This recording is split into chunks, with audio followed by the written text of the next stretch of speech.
Oh, masayang araw mga ka-PL. Kahapon, sa pagpunta po ni Dayunyor sa General Santos City, mga kababayan, Mindanao ho yan.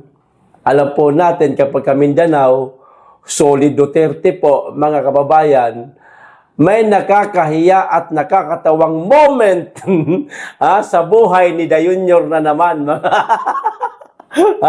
Habang dumadaan po yung kanyang convoy, andyan si Bangag, andyan yung mga close-in bodyguard niya, mga advance party, magkakasunod dyan, mga kababayan, ano? Ang sigaw ng ating mga kababayang taga General Santos, mga kababayan, siyempre Duterte. Pahiya na naman si Dayunyor, mga kababayan, sa Fishport sa General Santos City. Nagpapogi lang naman doon yung mama. Nangako na naman siguro sa mga taga General Santos, mga taga Gensan na mga mangingisda. Kung ano man yung mga sinabi ni Dayunyor, kahapon, nung pumunta sa dyan, naku, wag nyo masyadong aasahan, sasakit lang ho yung dibdib ninyo. Maiinis lang ho kayo. Hayaan nyo lang siya magsalita. Puro papugi man lang yung mama na yan. Alam naman natin na walang magagawa talaga yan. Ito ho yung video kahapon, mga kababayan. Maikli lang naman po ito. At saka doon sa may-ari nitong video na si Shen Vlogs, Madam, makikisungkit lang po ako ng video mo, ha?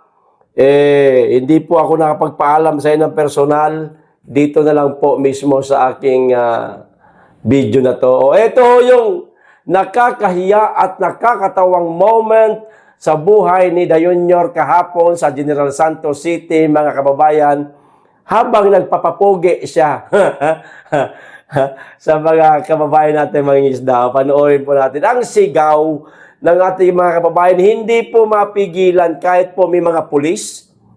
Andiyan may mga pulis na nagbabarricade para hindi sila maka-atraka doon sa sasakyan. Sigaw pa rin yun.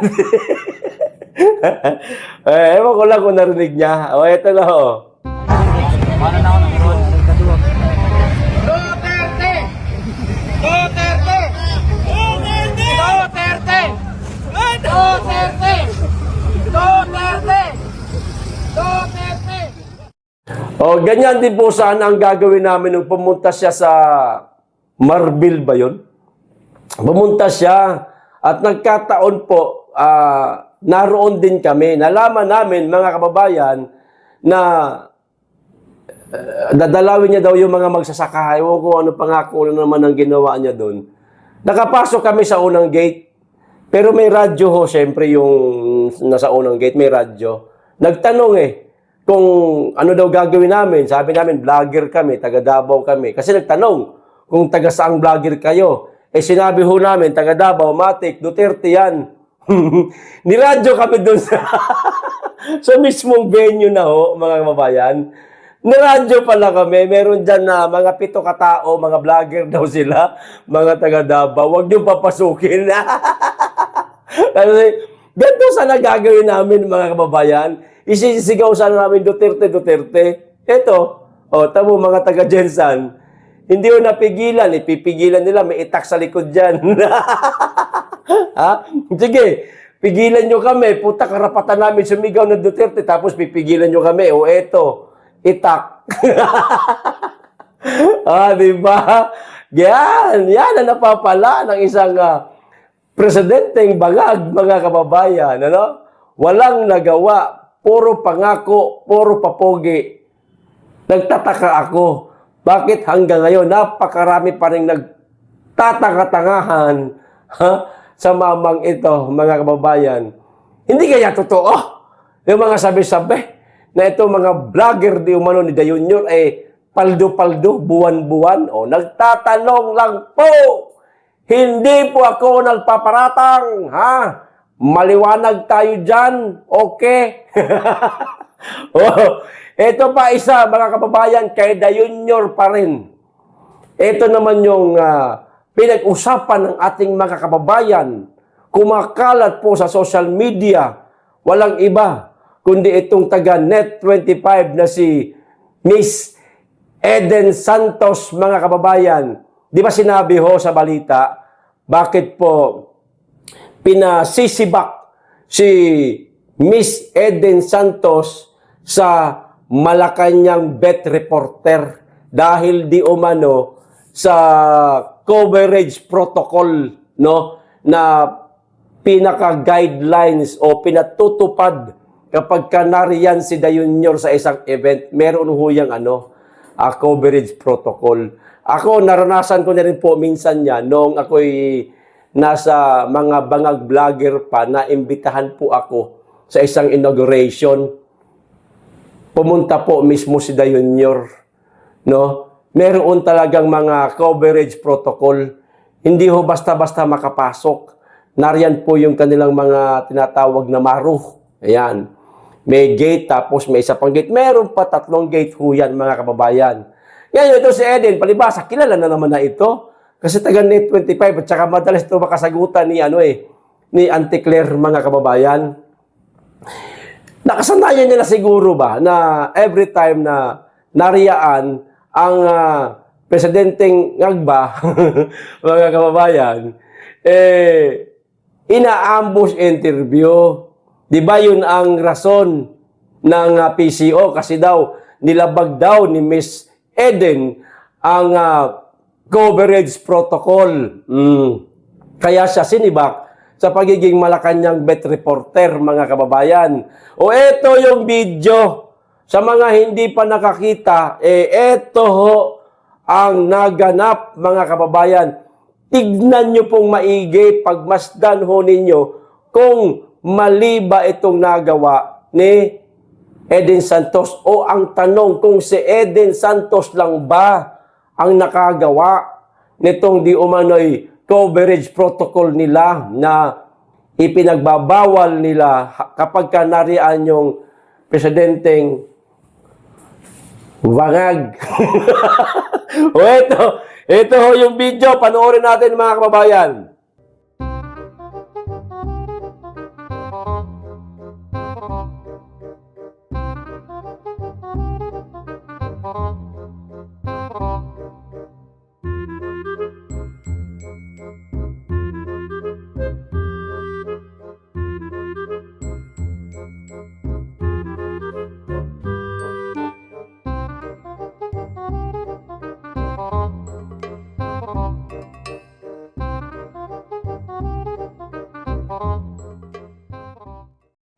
O di ba napakasimple lang, mga kababayan? Hindi naman nagtanong si Eden Santos.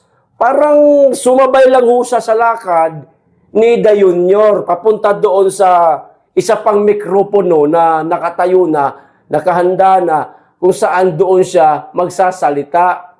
Kausap nitong mga reporter din na piling-pili po ng Palasyo Malacanang. Hindi ho kasi pwedeng basta-basta na magpapasok sila ng reporter No, dapat yung kanila pa. Hindi, joke lang. Joke lang. Oh, sumabay lang naman si si Miss Eden. Itinuro niya pa nga na, Mr. President, doon, di ba na may umunat yung kamay ni Eden Mr. President, ayun po yung mikropono. Yung sa akin lang to, Hindi sinabi to sa akin ni Eden. Sa akin lang to. Tinuro pa nga ni Eden, Mr. President, yun yung, yung mikropono. Kasi huminto si Bongbong Huminto siya doon ngayon, bit-bit niya yung mikropono. Akala siguro nitong si Auntie Claire, ina-ambush interview na ni Miss Eden si Junior.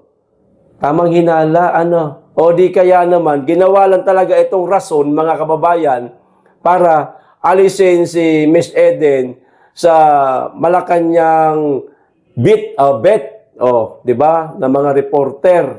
At higit sa lahat, itong si Miss Eden kasi, mga kababayan, parang tinik sa lalamunan ni Auntie Claire. Ilang beses siyang pinahiya ni Miss Eden, mga kababayan. Nag-viral sa social media nagmukhang lawyer tuloy si Eden kaysa sa kanya na abugaga man siya. Abugaga man siya. Siya pa tuloy nagmukhang reporter. Hindi siya makasagot. Matindi talaga magtanong tong si Eden Santos. Ito yung pinakamalupit na mga reporter sa Net25. Kaya yan ang ipinapadala sa ganitong mga event at siya ang napili nga na Malacanang Bet reporter. Pero ngayon, mga kababayan, pinag-initan yata siya ng mga official dahil sa talas po ng kanyang bibig na walang sugar coating ng mga katanungan. Ayan, pinasisibak. Ay, ewan natin, baka nasibak na o baka hindi pa. Nasasaktan kasi si Auntie Claire eh. Ayaw niya kasi ng merong sumusupalpal, bumubutata sa kanya. Tanggalin mo yung isa dyan. Madalas akong inuurat niyan. Ayun, si Miss Eden, papalitan siguro ng iba. Yung hindi po matalas ang bibig na. Sayang.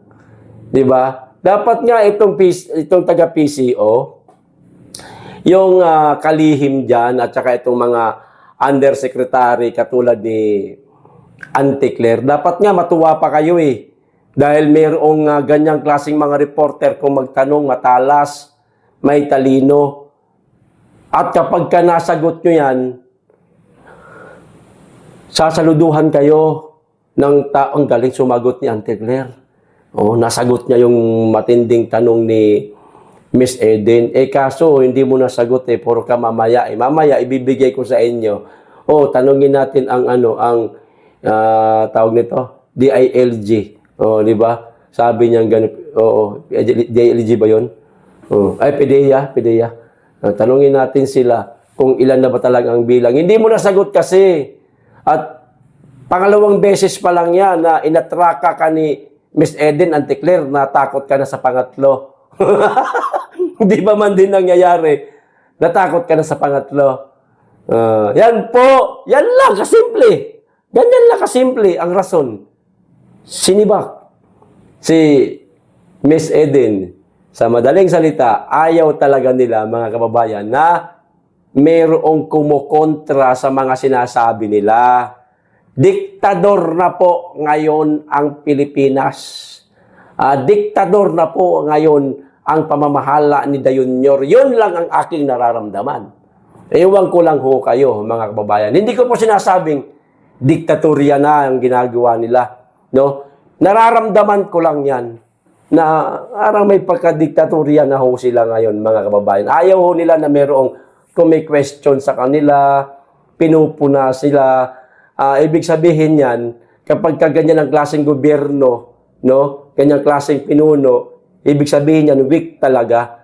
Kasi hindi kayang salagin, harapin, yung question at pagpuna ng mamamayan. Ibig sabihin, duwag. Pa-power tripping, ginagamit ang mga kapulisan. Nadadamay, nasisira ang mga kapulisan dahil sa mga politikong ginagamit ang lakas ng sandatahang lakas. Di ba, mga kababayan? Marami yung pulis, magagaling, matitinuhong mga yan. Pero dahil nga nagagamit sila nitong mga politiko, tuloy, akala natin, ganyan sila kahudas. Hindi po. Meron lang talagang isa dyan. Hudas. Hindi ko na po papangalanan. Basta kilalang-kilala nyo yun. Magandang lalaki, tisi puti, matagos ilong. Porcelana, ako ni porcelana. Kaso, pag tinuklat mo, buaya. Putang ina mo. Di ba? Ito pa, isang balita, mga kababayan, idagdag ko na rin. Etong si Risa Ontiveros, pabiktim ito No? Ang sabi ko dito sa balita, ayan, pakita ko dyan, Philstar ito galing, Ito yung kanilang caption. Maaaring ito rin ang sinabi ni Risa. Sumusobra o sumobra na sila. Teka, paano sumobra itong mga vlogger? na mga kumwestiyon o nag-content o nag-react lang naman sa mga sinabi ni alias Rene, Madam Risa Hontiveros. Paano niyo po nasabing sumobra na sila? Kasi kapag ginamit po natin ang ganitong word, mga kababayan, sumobra na sila. Para bagang inaabuso na siya. Di ba? Para bagang gumagawa ng kwento para sirain ang kanyang kredibilidad at ang kanyang pagkatao. Madam, wala ako nakikitang paninira laban sa iyo na ginawa nitong mga vlogger na ito. Kundi, naglabas lang sila ng kanilang mga komento, reaksyon tungkol sa mga sinabi ni alias Rene. Kabagay, hindi ko naman napanood lahat ng mga vlogger na yan, kung anong mga pinagsasabi nila. Pero wag niyo po sanang gamitin ang salitang sumobra na sila dahil hindi ho kayo inaabuso, madam. Hindi po kayo ginagawa ng masamang istorya, lalong-lalo na sa channel na ito. Kundi, ito mga sinabi mo, katulad dito, ang channel na ito ay nagbibigay lang ng reaksyon. O, ito pa. Hontiveros says that while she respects the freedom of expression, she notes that pro-Duterte vloggers targeting her team, witness, and the Senate are choosing the line. Yun yung sinabi kong sisingilan namin ng hustisya. Seryoso ang lola. Sisingilan ng hustisya. Yung mga vlogger nga daw na naihablan niya na, mga kababayan. Ngayon, dahil napag-usapan po natin si Senator Risa Hontiveros, mga kababayan, magbibigay lang po ako ng reaksyon. Ito, reaksyon ko lang ito ha, at experience ko ito. Doon po sa sinabi niya na meron siyang ipinapakita ng mga ng mga screenshots na ito daw si alias Rene, dinukot, parang ganun, dinukot daw, dinala sa Glory Mountain, at nagmakaawa di umano sa kanya. Nag-message na humihingi ng tulong, ganun ba? Tulungan niyo po ako, madam. Nandito ako, kinidnap ako, bla bla bla. Parang ganun ang datingan, mga kababayan. Ito lang ang masasabi ko. No? Experience ko ho ito. Hindi lang isang beses, 2 beses, 3 beses po ako nakarating sa Glory Mountain, Madam Risa. No? Yung sinasabi ho ninyo na nakapag-chat, nakapag-text pa si alias Rene, mahirap hong paniwalaan. Sa akin lang ho yan, Madam Risa, pasensya na. Mahirap pong paniwalaan. Hindi ko po kayo sinisira, kundi experience ko po ito. Kahit ngayon mismo, pumunta tayo ng Glory Mountain, masasaksihan po natin na totoo ang sinasabi ng ng ibang kaibigan kong vlogger na kasama kong pumunta minsan doon sa Glory Mountain na walang signal doon. Walang data connection. Walang internet. Kahit nga makatext, tawag, may SIM card, wala. Paano nasabi nitong si Madam Risa, mga kababayan, na nakapag-chat di umano sa kanya, si alias Rene, habang ito'y naroon di umano sa Glory Mountain? Na wala namang signal doon.